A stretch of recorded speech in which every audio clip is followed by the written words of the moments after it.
c'est parti, aujourd'hui, on va faire une API en Java. Et non, en Kotlin. Encore mieux. Je connais pas, on va découvrir ensemble. C'est parti. Donc on est parti avec Kotlin. Si vous connaissez pas Kotlin, je vous laisse aller voir leur site.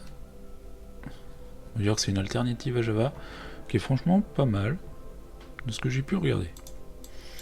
Et là, on va essayer de faire une API comme on ferait en Java avec Kotlin. On va voir si ça change énormément de choses.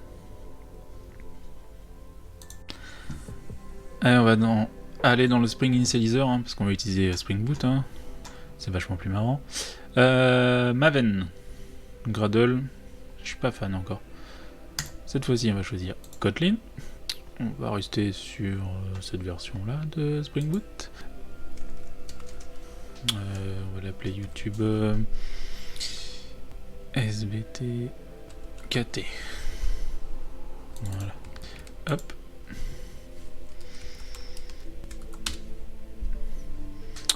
Un jar.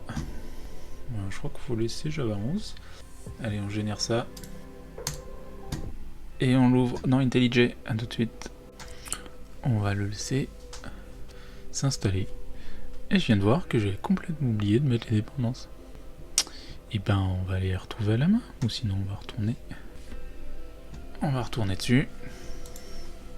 On va ajouter Delto si on veut. Spring Web. Qu'est-ce qu'on aurait besoin d'autre? Ah oui, on va faire une petite HSQLDB, j'aime bien. Ouais, je pense qu'on est pas mal. Je régénère, je enregistre et je rouvre. Hop. C'est en train de redescendre les dépendances. J'ai juste rajouté JPA, je vais oublier aussi. Voilà. Je pense qu'on est pas mal. Ah, j'ai créé la structure du projet comme en Java. Tout de suite, j'accélère. Hop. Donc j'ai fait un truc classique, contrôleur, modèle, repository et service. Alors, on va commencer par notre modèle. Donc cette fois-ci, on va aller sur... Voilà, alors, la purée, que c'est bon. Non, je voulais juste des races de patates. On va faire une petite API qui nous ramène des patates. Les voilà, les bonnes patates. Allez, on va créer notre modèle. Bon, comme une classe Java, on va faire peut-être même une data class. Allez, on va tester data class. Potato, boom. Alors, est-ce que ça marche pareil? En petit. Bon, cool. Alors, par contre, les classes... Ouais, ça se définit. J'ai pu voir. En gros, on met ça, genre du Javax. On met ça dans... Comment dire? Entre les parenthèses. Donc moi je vais un ID. Et le début, c'était pour... Peut-être qu'on en a pas besoin. Je voudrais qu'il soit généré. Sur auto, comme ça. On verra ce que ça nous donne. Qu'est-ce qu'on a besoin d'autre? Juste son nom. Hop, non, pas nullable. La race de patate qui est un string. Donc c'est en majuscule. Ok. Pas pourquoi j'ai ouvert ça. Hop, on enregistre. Donc là, j'ai une entité. Et on va dire que c'est une table. Voilà. Ensuite, on va aller créer le repository. On va aller créer le repository. Je m'en accélérer parce que il me semble que c'est exactement le même que... Ensuite, on va créer le service. Et puis, le contrôleur. Allez, en mode accéléré. Donc là, on est dans notre service. Ce qu'on veut, sûrement, c'est déjà une fonction. C'est fun. En gros, un find all. Potatoes. Je vais les retrouver tous. Ok. Et ce qui est pas mal en Kotlin, c'est l'affectation directe du retour. Comme ça, on n'a pas besoin d'ouvrir. Donc moi, je veux une liste de potato. Et c'est mon repo qui find all. Voilà. Et on va s'amuser à en créer un, pas sauvegarder une potatoes. Hop, on affecte la potatoes. Et à l'ancienne, on peut faire ça. Donc voilà, il y a deux façons. Un peu plus court et un peu plus à l'ancienne. C'est pas mal. Donc on a notre service, notre repository. Et notre modèle. Je mets en accéléré. Ça a l'air de marcher exactement comme en Java. Comme ça, on voit après s'il y a des changements.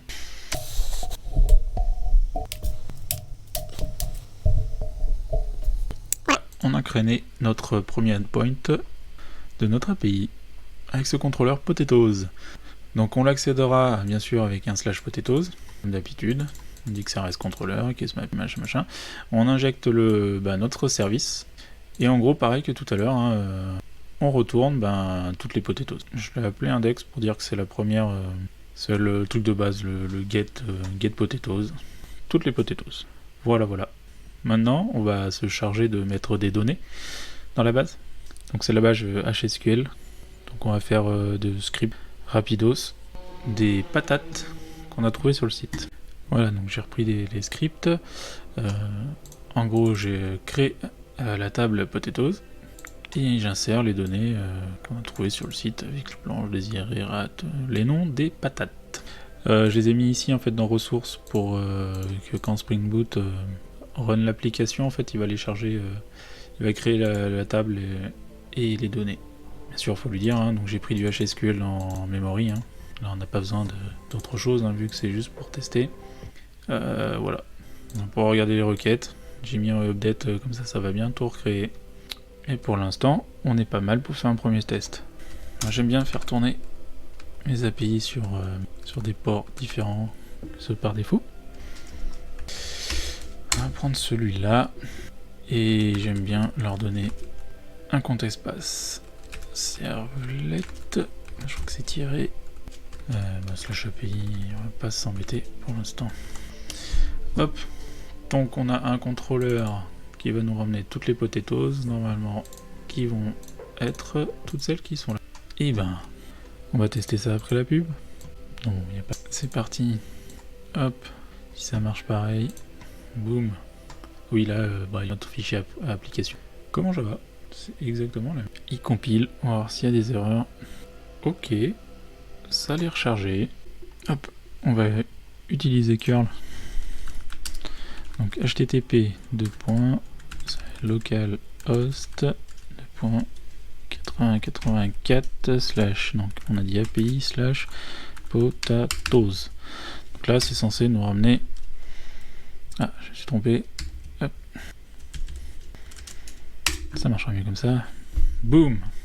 On a une erreur. Nano constructeur, nano entity. Ah.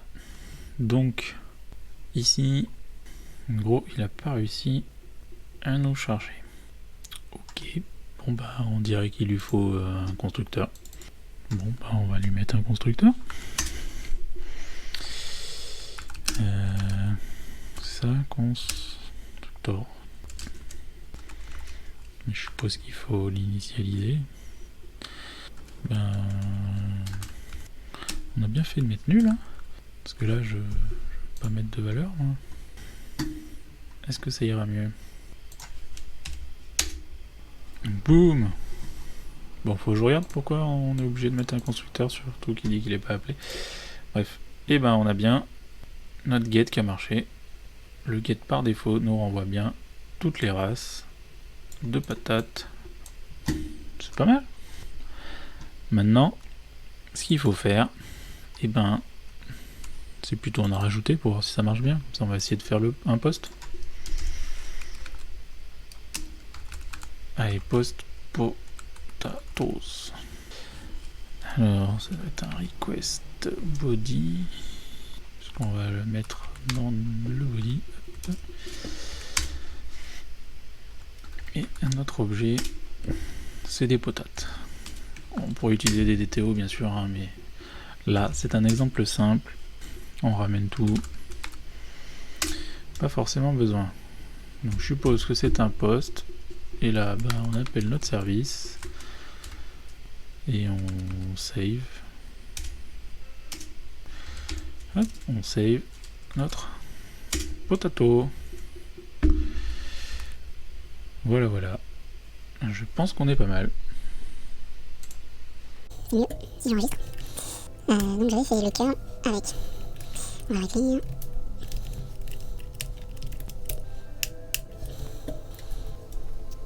Allez, on voit.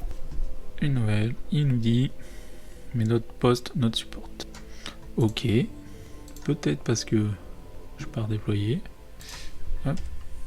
Donc, post ici, dans notre potatoes, la race barbare. Boom. D'ailleurs, il faudra que je mette la documentation, des trucs et tout ça, tout ça. Et ben, on va refaire un curl.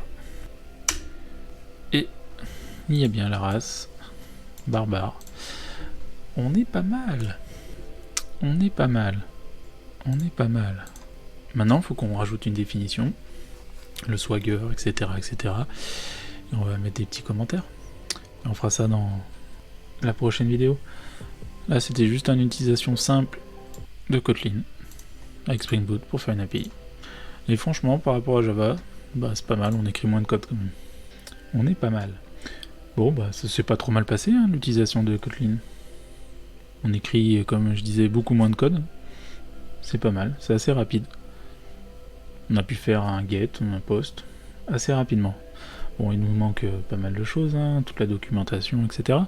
Et aussi tout ce qui est sécurisation. Mais on va faire la documentation juste après. Merci d'avoir suivi la vidéo. Si vous avez mieux pour faire une API en Kotlin, et ben dites-le moi en commentaire, parce que moi je suis en découverte de Kotlin. A bientôt.